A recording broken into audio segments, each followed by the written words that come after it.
तृतीय विश्व युद्ध, खाद्य संकट, पवन प्रलय, जल प्रलय, अग्नि प्रलय और ऐसे ना जाने कितने ही प्रलय भविष्य मालिका के अकॉर्डिंग इस साल 2025 में आने वाले हैं। भूकंप के झटके महसूस होंगे, दुर्भिक्ष, अकाल, युद्ध और अनजान बीमारियों का सामना भी इस साल 2025 में सभी लोगों को करना पड़ेगा। ऐसी ऐसी महामारियां आएंगी जिसका सामना करना और जिसकी दवाई मिलना भी मुश्किल हो जाएगा। साल 2025 में जब मीन राशि में शनि का चलन होगा, तब ये सभी आपदाएं अपना तीव्र रूप धारण कर लेंगी। यही नहीं, आने वाले समय में सभी वैज्ञानिक यंत्र, कंप्यूटर, सैटेलाइट, मानव निर्मित यंत्र आदि सब काम करना बिल्कुल बंद कर देंगे। वर्तमान समय में सभी के मन में यह सवाल है कि मानव समाज की सुरक्षा कैसे होगी और मनुष्य का भविष्य क्या होगा। भविष्य मालिका यह कई ग्रंथों की मालिका है, जिन्हें आज से 600 साल पहले पूर्व ओडिशा में जन्मे पंच सखाओं के द्वारा ओडिशा भाषा में लिखा गया है। इसलिए आज तक ये गुप्त ग्रंथ लोगों के सामने प्रकाशित नहीं हो पाए हैं। ये हमारी वाणी नहीं है, ये संत अच्युतानंद दास की वाणी है। सतयुग, त्रेता युग, द्वापर युग और कलयुग, इन चारों युगों में भगवान के पंच सखा धरती पर जन्म लेते हैं और युग के अंत में भगवान विष्णु द्वारा धर्म की संस्थापना के काम में पंच सखा अपना सहयोग देते हैं। युग कर्म खत्म करने के पश्चात भगवान विष्णु गोलोक धाम, वैकुंठ धाम पधार जाते हैं। पंच सखाओं का जन्म भगवान के अंग से ही होता है। हर युग में ये पंच सखा अलग अलग रूपों में पृथ्वी पर अवतरित होते हैं। भविष्य मालिका ग्रंथों और पुराणों में यह प्रमाण मिलता है कि सतयुग में इन पंच सखाओं का नाम नारद, मार्कंड, गार्गव, स्वयंभू और कृपाजन था। सतयुग के अंत में अपना अपना काम समाप्त कर ये पंच सखा फिर गोलोक धाम वैकुंठ को लौट जाते हैं। त्रेतायुग के अंत में भगवान श्री रामचंद्र जी द्वारा धर्म संस्थापना के समय इन पंच सखाओं ने भी फिर से जन्म लिया था। उस समय उनके नाम थे नल, नील, जामवंत, सुषेण और हनुमान जी। हालांकि हनुमान जी ने रुद्र अवतार के रूप में जन्म लिया, फिर भी पंच सखाओं में एक रखा गया और एक सखा बनकर ही श्री रामचंद्र जी द्वारा धर्म स्थापना कार्य में उन्होंने प्रभु जी की सहायता की। त्रेता युग में भी अपना अपना काम समाप्त करने के बाद ये पंच सखा फिर गोलोक वैकुंठ धाम को वापस लौट गए। पंच सखाओं ने द्वापर युग में भी जन्म लिया और भगवान श्री कृष्ण के आगमन और उनके द्वारा धर्म संस्थापना के कार्य में उन्होंने अपने हाथ बटाए। द्वापर युग में उन पंच सखाओं के नाम थे दाम, सुदामा, सुबल, सुबाहु और श्रीबच्छ। कलयुग का आगमन हुआ और कलयुग के अंत से लगभग 500 साल पूर्व भगवान के इन पंच सखाओं ने फिर से जन्म लिया और कलयुग के अंत में और कलयुग के में इनके नाम थे अच्युतानंद दास, अनंत दास, यशोवंत दास, जसवंत दास, जगन्नाथ दास और बलराम दास। इन्होंने कलयुग में निराकार ब्रह्म श्री जगन्नाथ जी के निर्देश से ही पृथ्वी पर अवतार लिया और उन्हीं के निर्देश से इस दिव्य माला भविष्य मालिका की रचना की गई। भगवान कहते हैं, इस धरती पर जब जब भी पापों का भार बढ़ता है, धर्म की हानि होती है, कमी होती है और सभी लोगों के मन में दया, क्षमा, स्नेह, प्रेम आदि के बदले हिंसा, द्वेष, क्रोध, काम, ईर्ष्या आदि बढ़ जाती है, तब तब अपने चारों युगों के भक्तों का दुख दूर करने पृथ्वी पर सत्य, भांति और शांति, दया, क्षमा और प्रेम की संस्थापना कर धरती माँ का बोझ हल्का करने और दुष्टों के विनाश और संतों की रक्षा करने के लिए मैं इस धरती पर अवतार लेता हूँ। कलयुग के अंत में कल की रूप में मेरे आने से पहले ही तुम पंच सखा धर्म को पुनः स्थापित करने आ जाना। संत अच्युतानंद दास महाराज ने अपनी भविष्यवाणी में कहा है कि 2025 में तीसरा विश्व युद्ध होने की संभावना है और यह युद्ध भयंकर तबाही मचाएगा। इस साल दुनिया में आर्थिक संकट सबसे बड़ी परेशानी का कारण बनेगा, जिसमें सामाजिक अशांति बढ़ेगी। संत अच्युतानंद दास महाराज ने मैक्सिको, यूरोप और लैटिन अमेरिकी देशों को लेकर भी आर्थिक संकट की भविष्यवाणी की है। 29 मार्च 2025 से ऐसी गर्म हवा चलेंगी जो शायद ही पहले किसी ने महसूस की होगी। खासकर यूरोप देश में जलवायु परिवर्तन का सबसे अधिक असर देखने को मिल सकता है। 29 मार्च 2025 की ये भविष्यवाणी हम आपको बता रहे हैं। 29 मार्च के बाद कई युद्ध होंगे और तृतीय विश्व युद्ध भी होगा। तृतीय विश्व युद्ध में कई देश एक दूसरे के खिलाफ युद्ध करेंगे। भविष्यमालिका में उल्लेख है कि इन युद्धों से एक भारत और 13 इस्लामिक देशों के बीच भी होगा। भविष्यमालिका के अनुसार तृतीय विश्व युद्ध में परमाणु बमों का उपयोग भी होगा, जिससे व्यापक स्तर पर विनाश और महाविनाश होगा। भविष्यमालिका के अनुसार वर्ष 2025 से वैश्विक स्तर पर महंगाई तेजी से बढ़ेगी, जिससे आवश्यक वस्तुओं की कीमतें आसमान को छू सकती है और आम लोगों को गंभीर कठिनाइयों का सामना भी करना पड़ सकता है।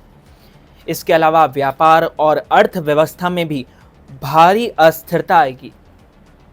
29 मार्च 2025 के बाद से भूकंप, बाढ़ और सुनामी जैसी हालात इसमें दिखाई दे रहे हैं और प्राकृतिक आपदाएं की तीव्रता बढ़ेगी, जिससे हजारों घर नष्ट हो जाएंगे। साथ ही सड़क, रेल और वायु दुर्घटनाओं में अप्रत्याशित वृद्धि होगी, जिससे जान माल का भारी नुकसान होगा। वहीं कैलिफोर्निया जैसे क्षेत्रों में भयंकर आग लगेगी, जिस पर नियंत्रण पाना बेहद कठिन होगा। जैसे कि आपने देखा ही होगा, अभी कुछ दिन पहले आग लग भी गई थी। भविष्यमालिका के अनुसार कोरोना से भी अधिक भयंकर बीमारी फैलेंगी, जिसका कोई इलाज संभव नहीं होगा। डॉक्टर और वैद्य इस बीमारी को पहचानने और समझने में असमर्थ रहेंगे और दी गई औषधियां प्रभावहीन साबित होंगी। साथ ही वात, कफ और अन्य असाध्य रोगों के कारण बड़ी संख्या में लोगों की मृत्यु होगी, जिससे वैश्विक स्तर पर भय और अराजकता फैल जाएगी। भविष्यमालिका में लिखा है कि भगवान की गुप्त लीलाएं करेंगे, जिन्हें केवल सच्चे भक्त ही समझ पाएंगे। इस दौरान 64 योगिनी माता और चामुंडा माता का संहारक रूप प्रकट होगा और संहार आरंभ होगा। पशु बलि के बढ़ते प्रचलन के कारण देवियों का प्रकोप बढ़ेगा, जिससे अज्ञात और रहस्यमयी घटनाएं घटेंगी। कुछ लोगों को अज्ञात आवाजें सुनाई देंगी, जिससे उनके कान, नाक और मुंह से रक्त प्रभावित होगा, जिससे भय और अराजकता का वातावरण बनेगा। और यह सब साल 2025 में शुरू हो जाएगा। यह हमारी वाणी नहीं है, ये संत अच्युतानंद दास महाराज की वाणी है। ये सभी घटनाएं 29 मार्च 2025 से शुरू होंगी और आने वाली कई वर्षों तक चलेंगी। यही नहीं, कुछ ऐसा भी होगा। भविष्यमालिका केवल पवित्र ग्रंथों की एक श्रृंखला नहीं है जो भविष्यवाणियां करने तक ही सीमित है, बल्कि यह मानव जाति के उत्थान, मुक्ति और उद्धार का मार्ग भी प्रदान करती है। पंचसखा ने 600 साल पहले कई ऐसी घटनाएं की भविष्यवाणी की थी जो कलयुग के अंत या उसके अंतिम चरण का संकेत देती है। इन भविष्यवाणियों के प्रभाव वर्तमान में पूरे विश्व में तृतीय विश्व युद्ध की स्थिति, देशों के बीच परमाणु युद्ध, भू राजनीतिक परिवर्तन, जलवायु परिवर्तन और प्राकृतिक आपदाएं के रूप में देखा जा सकता है, जिनका प्रभाव भारत पर भी पड़ सकता है। यह समझना आवश्यक है कि सभी भविष्यवाणियां पहले ही उल्लेखित की जा चुकी है। इसका उद्देश्य मानवता को सचेत करना है, ना कि डर या अराजकता फैलाना है। यह डरने वाली बात नहीं है, यह भविष्यवाणिका की भविष्यवाणी है। यह इसलिए हो रहा है क्योंकि कलयुग समाप्त हो चुका है और यह धर्म की स्थापना का समय है। शास्त्रों में कलयुग की कुल अवधि 4,32,000 साल बताई गई है, लेकिन भविष्यवाणिका और अन्य ग्रंथों के अनुसार कलयुग की वास्तविक अवधि केवल 5000 वर्ष ही निर्धारित की गई थी और अब ये समाप्त हो चुकी है। ऐसे समय में एकमात्र उपाय है त्रिसंध्या, माधव नाम जप और श्रीमद् भागवत महापुराण का पाठ। इससे हृदय शुद्ध होगा और कोई भी नकारात्मक ऊर्जा आपके शरीर को प्रभावित नहीं कर सकेंगी। इसलिए सभी को नियमित रूप से इस धारा का पालन करना चाहिए, जिससे आने वाली विपत्तियों से रक्षा मिलेगी और भगवान की अपार कृपा प्राप्त होगी। महापुरुष श्री अच्युतानंद दास जी महाराज ने आज से 600 साल पहले मीन शनि चलन पर भी भविष्यवाणी की थी कि कलयुग के अंत में मीन राशि योग होगा, जो धरती पर नवग्रह माई या राशि चक्र से बड़ा परिवर्तन लाएगा। ये योग 29 मार्च 2025 को शाम 5:50 से प्रारंभ होगा, जब शनिदेव मीन राशि में प्रवेश करेंगे, जिसके बाद मानव सभ्यता के लिए भीषण आपदाएं और बड़ा परिवर्तन भी देखने को मिलेगा। इस दिन चैत्र मास शुक्ल पक्ष भी है और हिंदू नववर्ष भी इसी दिन है। पूरे भारत में हिंदू नववर्ष के दिन माँ दुर्गा देवी का पूजन होता है।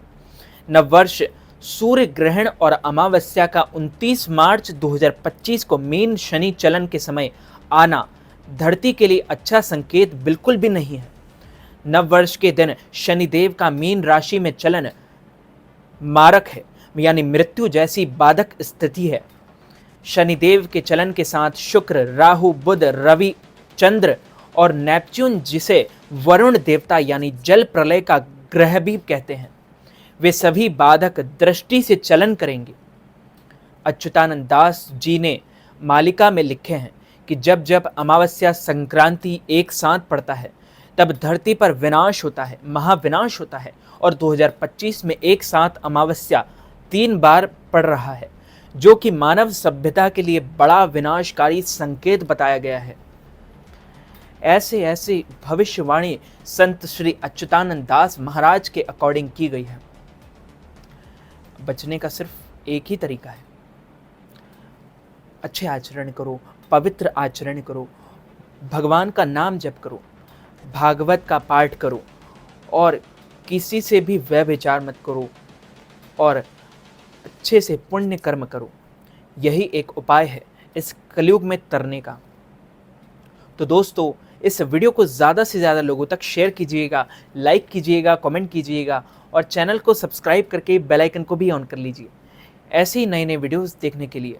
और आपने अभी तक हमारे इंस्टाग्राम अकाउंट को फॉलो नहीं किया है, तो स्क्रीन पर दिख रहे इंस्टाग्राम आईडी को आप फॉलो ज़रूर कर लीजिए। आप सभी को जय श्री माधव, जय श्री कल्की, जय श्री राम।